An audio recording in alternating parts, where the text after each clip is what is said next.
जय हिंद।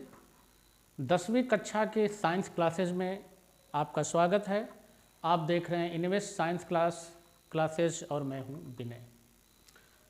रासायनिक अभिक्रियाओं के इस अध्ययन सत्र में हमने इसके पूर्व एपिसोड में देखा कॉम्बिनेशन रिएक्शन, डीकम्पोजिशन रिएक्शन और न्यूट्रलाइजेशन रिएक्शन।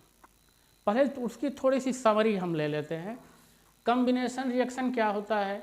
जब दो या दो से अधिक तत्व यौगिक आपस में कंबाइन होते हैं, अणु कंबाइन होते हैं, जैसे मैग्नीशियम प्लस ऑक्सीजन, ये दोनों रिएक्ट किए तो बन गया मैग्नीशियम ऑक्साइड।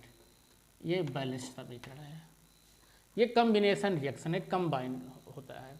और जो डीकम्पोजिशन रिएक्शन होता है उसमें कोई एक अणु यौगिक अपने से सरल दो या अधिक यौगिकों में अणुओं में टूट जाता है, वो डीकम्पोजिशन होता है। जैसे कैल्शियम कार्बोनेट, ये CaO प्लस CO2 में ब्रेक हो गया। कैल्शियम कार्बोनेट CaO और CO2 में ब्रेक हो गया। ये ब्रेक हो गया तो ये डीकम्पोजिशन रिएक्शन होगा। कंपोजिशन रिएक्शन का जस्ट अपोजिट है डीकम्पोजिशन रिएक्शन। अब डीकम्पोजिशन रिएक्शन ये या तो इसके बॉन्ड हीट से टूटते हैं, जैसे ये हीट से टूटा, या तो इलेक्ट्रोलाइसिस प्रोसेस के, या फिर सनलाइट के द्वारा, जैसे ये तो हीट के द्वारा। अब अगर इलेक्ट्रोलाइसिस प्रोसेस में देखें तो H2O है, यह H2 प्लस O2 में टूट गया। और यदि हम देखें तीसरा जो इसका फैक्टर है सनलाइट के लिए, तो उसके लिए सब इक्वेशन ये है AgBr, सिल्वर ब्रोमाइड, ये सनलाइट, और ये टूट गया Ag प्लस Br। तो पहले हम इसको बैलेंस कर लेते हैं। यहाँ O2 का 2 है, यहाँ 1 है, ये बैलेंस है, ये तो पहले से बैलेंस है। ये सिल्वर ब्रोमाइड, ये सिल्वर और ब्रोमीन में टूट गया सनलाइट के प्रभाव से, तो ये ब्रोमीन का 2 है, यहाँ 2, ये हो गया। तो जो डीकम्पोजिशन रिएक्शंस होता है, इसके जो बॉन्ड्स हैं केमिकल, ये ब्रेक होते हैं ऊष्मा के कारण, इलेक्ट्रोलाइसिस के थ्रू, और ये सनलाइट के कारण। तो डीकम्पोजिशन रिएक्शन या कॉम्बिनेशन रिएक्शन, कोई भी रिएक्शन हो, इसमें ऊष्मा या तो निकलती है, उत्सर्जित होती है, या तो अवशोषित होती है, दोनों प्रक्रिया।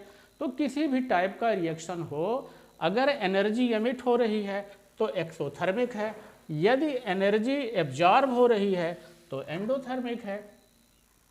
अब इसके बाद है न्यूट्रलाइजेशन रिएक्शन। न्यूट्रलाइजेशन रिएक्शंस के लिए आवश्यक है एसिड और बेस का मिलना। एसिड और बेस जब ये मिलते हैं तो साल्ट बनता है और वाटर बनता है। जैसे एक एग्जांपल हमने इसके पहले भी ले लिया था, NaOH, ये NaOH सोडियम हाइड्रोक्साइड, और यह HCl, यह स्ट्रांग बेस है और यह स्ट्रांग एसिड है। जब दोनों को जल में डिजॉल्व किया जाता है तो इसका जो एक्वेटिक सॉल्यूशन बनता है, यह उसमें जल में यह अपने आयनों में ब्रेक हो जाता है, टूट जाता है, और यह सोडियम ये क्लोरीन से, मतलब मेटल नॉन मेटल से यहाँ जुड़ गया, तो ये बन गया हमारा साल्ट। और H और यह OH आपस में कंबाइन होकर के बना लिया H2O।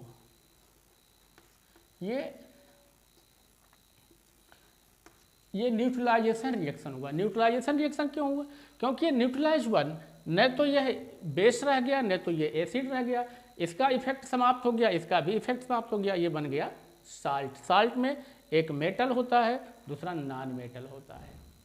अब ये जो न्यूट्रलाइजेशन रिएक्शंस होता है, यदि स्ट्रांग बेस और स्ट्रांग एसिड में होता है, तब तो उसकी जो न्यूट्रलाइजेशन हीट होती है, जब उसकी उदासीनीकरण ऊष्मा होती है, उसका मान निश्चित होता है। क्यों?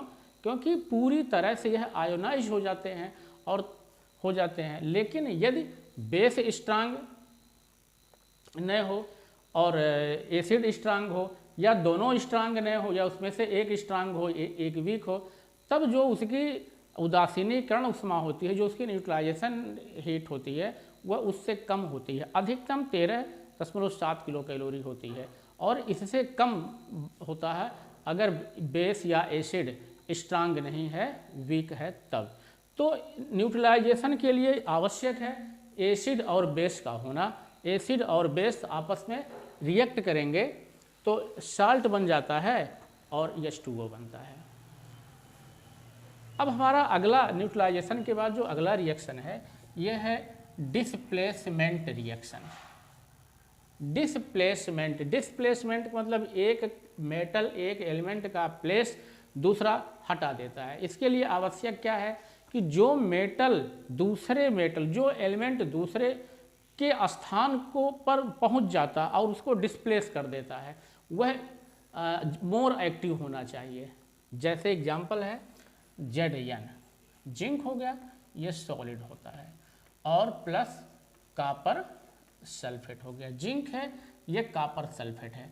जिंक और कॉपर सल्फेट जो है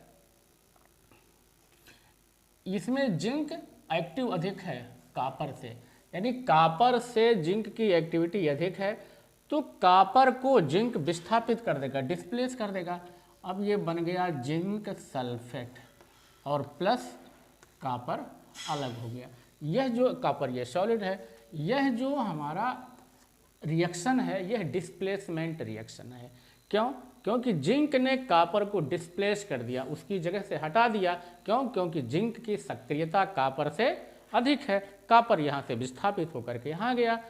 अब लेकिन यदि हम ऐसे रिएक्शन लिख दें तो ZnSO4 plus Cu change into CuSO4 plus Zn, तो ये संभव नहीं है, ये इम्पॉसिबल है। क्यों? क्योंकि जिंक अधिक सक्रिय है कॉपर से, यानी कॉपर की एक्टिविटी, कॉपर की सक्रियता जिंक से कम है, तो कॉपर जिंक को विस्थापित ही नहीं कर सकता है, इसलिए यह समीकरण संभव नहीं है। तो डिस्प्लेसमेंट इक्वेशन के लिए आवश्यक होता है कि जो तत्व एक दूसरे को विस्थापित कर रहा है उसकी सक्रियता दूसरे से अधिक होनी चाहिए, तभी वो विस्थापित करेगा, अदरवाइज यह इक्वेशन संभव नहीं। एक एग्जाम्पल हम इसका और ले लेते हैं। सपोज करिए जिंक है, Zn है प्लस HCl है, Zn है प्लस HCl है। अब यह ZnCl2 बन गया प्लस हाइड्रोजन गैस विस्थापित हुआ।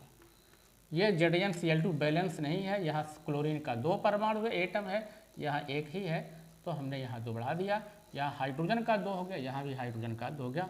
अब ये इक्वेशन बैलेंस है, तो इसमें जिंक हाइड्रोजन को विस्थापित किया, हाइड्रोजन अलग हो गया, यह जिंक क्लोराइड बना लिया।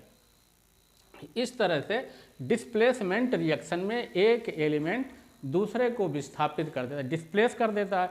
जो एलिमेंट दूसरे को डिस्प्लेस करता है यह अधिक एक्टिव होता है, अधिक सक्रिय होता है दूसरे से। अब हमारा अगला जो रिएक्शन है double displacement reaction. Double displacement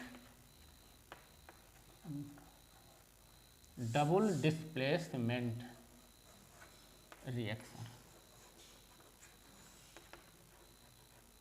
अब डबल डिस्प्लेसमेंट रिएक्शन में क्या होता है, इसमें जो 2 कंपाउंड एक दूसरे से रिएक्ट करते हैं दोनों आयोनाइज होना चाहिए, दोनों को जल में डिजॉल्व किया जाए तो वह अपने आयनों में टूट जाए, तो फिर एक का पॉजिटिव दूसरे के नेगेटिव से जुड़ जाता है। जैसे हम एक एग्जांपल ले लेते हैं, बेरियम क्लोराइड प्लस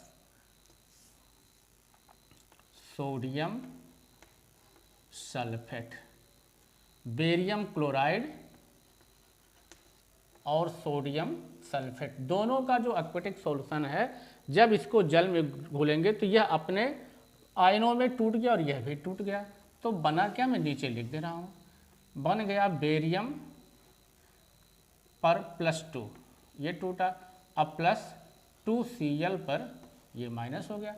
ऐसे सोडियम पर भी +2Na प्लस पर +1 प्लस सल्फेट पर -2। तो क्या देखो ये आयोनाइज हो गया।